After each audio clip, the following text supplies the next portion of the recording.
डोसा। क्यों कहती हो अकट बकट खाने के लिए? कबो बर्गर सोसा, कबो छोला समोसा, कबो कहेलू खिया दीना इडली या डोसा। जीभ तो चटर पटर करेला ये रानी हो, करेला ये रानी। बोलो ना रौआ झूठा हो बजरिया में जहानी, कोहिया से कहतानी ले ले आई नारियल के पानी, ले ले आई नारियल के पानी,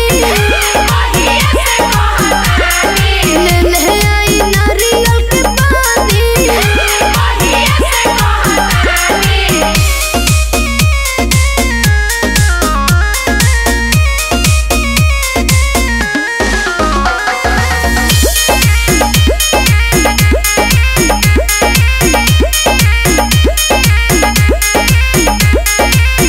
लहई खाके देख ताजा बाटे ककरी।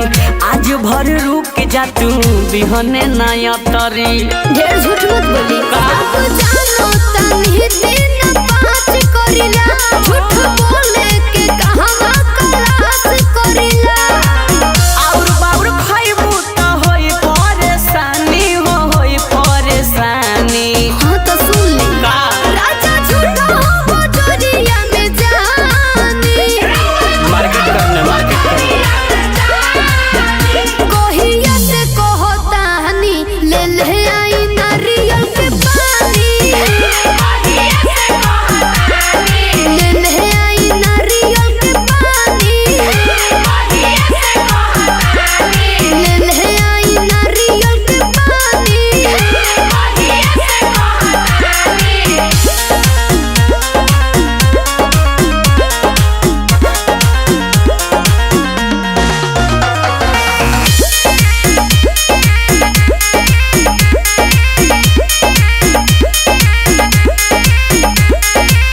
होई गइलू धनी दुई लइका के मम्मी।